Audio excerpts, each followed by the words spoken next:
نحمده ونصلي على رسوله الكريم أما بعد فأعوذ بالله من الشيطان الرجيم بسم الله الرحمن الرحيم يا أيها الذين آمنوا لا تتبعوا خطوات الشيطان ومن يتبع خطوات الشيطان فإنه يأمر بالفحشاء والمنكر۔ معزز سامعین اکرام، میں نے آپ حضرات کے سامنے قرآن مقدس کی ایک آیت پڑھی ہے جس میں رب کائنات نے ارشاد فرمایا، اے ایمان والو، شیطان کے نقش قدم پر مت چلو، اور جو شخص شیطان کے نقش قدم پر چلے گا تو شیطان اس کو بے حیائی اور برائی کا حکم دے گا۔ ملت اسلامیہ کے نوجوانوں، آج کی اس محفل میں اور آج کے اس مبارک اجلاس میں میری تقریر کا موضوع آج کا بگڑا ہوا معاشرہ ہماری ذمہ داریاں ہیں۔ بارگاہ اسی میں دعا کیجئے کہ خالق کائنات مجھے صحیح بات کہنے اور پوری امت مسلمہ پر عمل کرنے کی توفیق عطا فرمائے۔ نوجوان دوستو،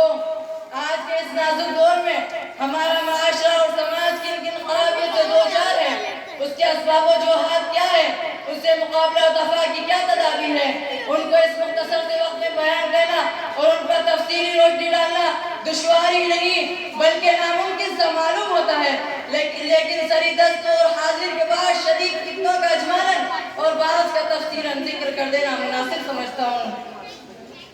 حضرات، وہ اسباب جنہوں نے معاشرے کی بنیاد کو ہلا کر رکھ دیا ہے اور امت مسلمہ کے دامن آفت کو تار تار کر دیا ہے، ان میں سے سفری عمل کرنا اور کرانا، غیر مشروع طور پر گھنٹے تعویذ کرنا، غیر شرعی کاموں کے لیے منت ماننا، ماں باپ کی نافرمانی کرنا، غیر محرم مردوں عورتوں کا بے محابہ ملنا جلنا، لغو و تفریحات میں وقت ضائع کرنا، ریڈیو ٹیلی ویژن پر فحاشات اور حیاسوس مضامین کا نشر ہونا، ان کا دیکھنا اور سننا، سینما دیکھنا، جوا کھیلنا، عورتوں کا بے پردہ رہنا اور ننگے سر گھومنا پھرنا،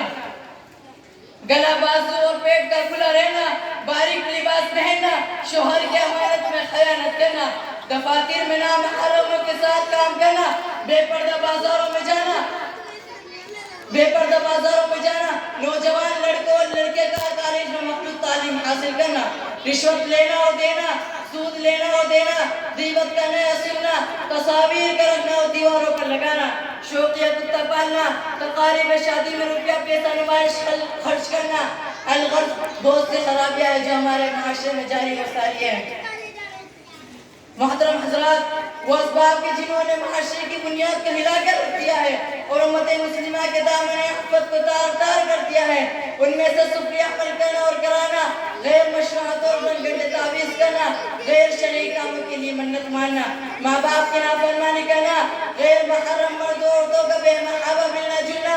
لغو و تفریحات میں وقت ضائع کرنا، ریڈیو ٹیلی ویژن پر فحاشات اور حیاسوس مضامین کا نشر ہونا، ان کا دیکھنا اور سننا، سینما دیکھنا، جوا کھیلنا، عورتوں کا بے پردہ رہنا اور ننگے سر گھومنا پھرنا۔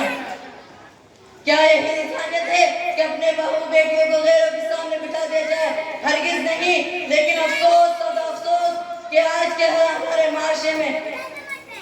کیا یہی انسانیت ہے کہ اپنے بہو بیٹیوں کی غیروں کے سامنے بٹھا دیا جائے؟ ہرگز نہیں، لیکن افسوس کہ آج کے ہمارے معاشرے میں جاری و ساری ہے۔ ہماری ذمہ داری ہے کہ ہماری بیٹیوں کو بے پردہ بازاروں میں جانے سے روکا جائے، ان کو کالج میں تعلیم حاصل کرنے سے روکا جائے۔ خدا تعالیٰ سے دعا ہے کہ ہمارے معاشرے میں جو خرابیاں پیدا ہو گئی ہے ان کو دعا قبول فرمائے، آمین ثم آمین، وآخر دعوانا الحمدللہ رب العالمین۔ ماشاءاللہ۔